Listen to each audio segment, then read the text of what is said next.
Hello friends and families, welcome to my channel Catherine Amma. இன்னைக்கு இந்த வீடியோல ஒரு Indo-Fijian ரெசிபி தான் பார்க்க போறோம். ஏற்கனவே நம்ம ஒரு Indo-Fijian ரெசிபி பார்த்தோம். இது செகண்ட் ரெசிபி. பார்ட் 1 பார்க்காதவங்க போய் பார்த்துட்டு வந்துருங்க. ஏன்னா அதுல ஒரு Fijian ஸ்டோரி சொல்லியிருக்கேன். அதோட கண்டினியூவேஷன் தான் இதில் பண்ண போகிறோம். இப்போது ரெசிபி என்னன்னு பார்த்துடலாம். இது வந்து ஒரு ரவா ஸ்டஃப்டு இட்லி தான்.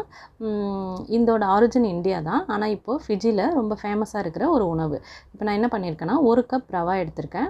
அதில் 1/4 டீஸ்பூன் உப்பு போட்டு மிக்ஸ் பண்ணியிருக்கேன். அதே அளவு 1 கப் வந்து கேர்டு மிக்ஸ் பண்ணுறேன். இது மூணையும் மிக்ஸ் பண்ணி இதை நல்லா வந்து ஒரு 1/2 அன் ஹவருக்கு ஊற வச்சிடணுங்க. இது நல்லா ஊறி வந்தால் தான் இட்லி நல்லா சாஃப்டாக சூப்பராக வரும். இப்போது நம்ம இதை மிக்ஸ் பண்ணிக்கிட்டே நம்ம வந்து அந்த ஸ்டோரியை கண்டினியூஷன் பண்ணுவோம். பார்ட் 1ல் நான் சொன்ன மாதிரி இங்கேருந்து கடல் வழியாக கொண்டு போன எல்லா பயணிகளும் ஃபிஜியை சேர்ந்தாங்களான்னு கேட்டால் இல்லை. நிறைய பேர் வந்து வழியிலே இறந்து போயிட்டாங்க. 60,965 பேர் வந்து போனாங்க. ஆனால் மொத்தமாக வந்து ஃபிஜியை போய் சேர்ந்தவங்க 60,553 பேர் தான். இதில் வழியில் கப்பல்லே பிறந்த குழந்தைங்களையும் சேர்த்து. என்ன ஆச்சு அவங்களுக்கு, எப்படி இறந்து போனாங்க அப்படின்னு பார்த்திங்கன்னா, வழியில் வந்து கொள்ளை நோய் வந்திருக்கு அவங்களுக்கு. கப்பலில் இருக்கும்போதே அவங்களுக்கு வந்து பயங்கரமாக வந்து டிசென்ட்ரி, காலரா, அப்புறம் ஸ்மால் பாக்ஸ் இதெல்லாம் வந்திருக்கு. இதெல்லாம் வந்து கொள்ளை நோய் இல்லையா? அந்த காலத்தில் வந்து இந்த மாதிரி நோய்கள் வந்தால் கூட்டமாக மக்கள் செத்து போயிடுவாங்க. ஏன்னா தடுப்பூசிகள்லாம் இல்லாத காலம் இல்லையா? கூட்டமாக செத்து போயிடுவாங்க. அது மாதிரி தான் இந்த இதுலேயும் இந்த பயணத்துலேயும் நிறைய பேர் செத்து போயிருக்காங்க. மிச்சம் பேர் போனவங்க எல்லாருமே நோய்வாய்ப்பட்டு போயிருக்காங்க.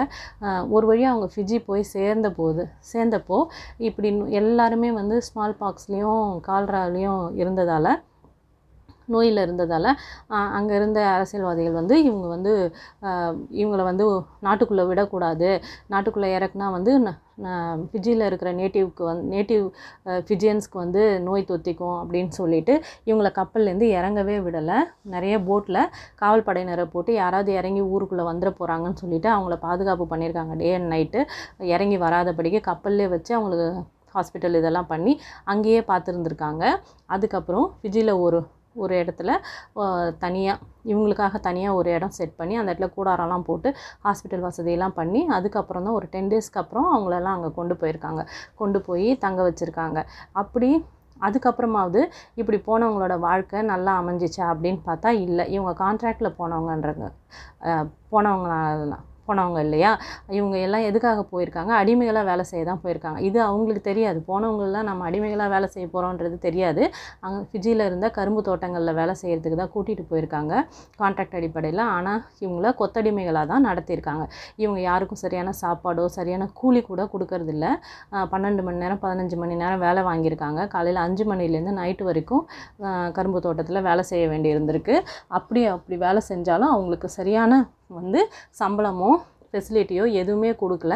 ரொம்ப வந்து ஸ்லம் மாதிரி அவங்களுக்கு வீடு அரேஞ்ச்மெண்ட் கூட சரியாக பண்ணி தராமல் ரொம்ப அடிமைகளாக தான் வாழ்ந்திருக்காங்க.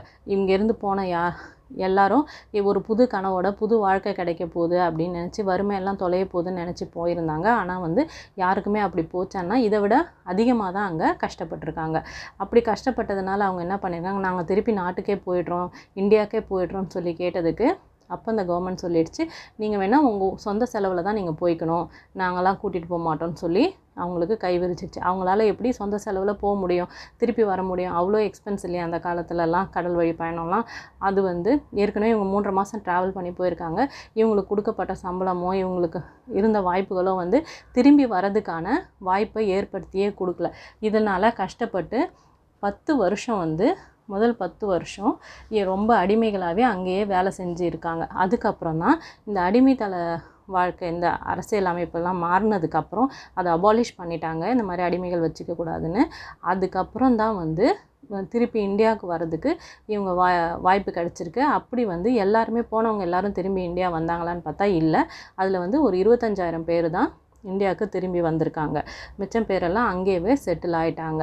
அந்த மாதிரி அந்த தலைமுறையினர் தான் இப்போ வரைக்கும் ஃபிஜியில் வாழ்ந்துட்டுருக்காங்க. அப்படி பார்த்தா இந்த ஃபிஜி ஐலாண்டில் அதிகமான ஹிந்துஸ் தான் வாழுறாங்க.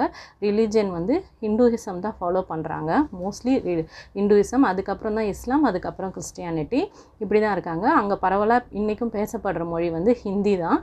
இப்போது ஒரு ஜென்ரேஷன் ஆஃப்டர் ஜென்ரேஷனுக்கு அப்புறம் வந்து இந்த மக்கள் வந்து இப்போ ஃபிஜியன்ஸ் எல்லாருமே நல்ல ஆங்கிலம் பேசுவாங்களாம். அப்படி ஒரு அடிமைகளாக போனவங்க 60,000 பேர் இன்றைக்கி 10 மில்லியன் பாப்புலேஷன் ஆயிருக்காங்க. இப்படி தான் வந்து இண்டோ-ஃபிஜியன் ரிலேஷன்ஷிப் இருந்திருக்கு. அடிமைகளாக போனவங்க இன்றைக்கி வந்து நேட்டிவாக மாறியிருக்காங்க. இன்னமும் வந்து நிறைய தமிழ் பீப்புள் கூட அங்கே இருக்கிறாங்க. உங்களுக்கு இந்த ஸ்டோரி பிடிச்சிருக்கா? இது வந்து ஒரு சிம்பிள் சட்னி தான் நான் பண்ணேன். நீங்கள் பார்த்தீங்களான்னு தெரியல.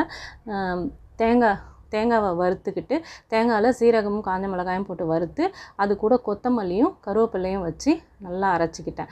இதை வந்து ஸ்டஃப் பண்ண போகிறோம் இப்போ நாம். ரொம்ப சிம்பிளுங்க இந்த ரெசிபி. ஆனால் பார்க்குறதுக்கு நான் அதனால தான் ஸ்டோரியோடு சேர்த்து சொன்னேன்.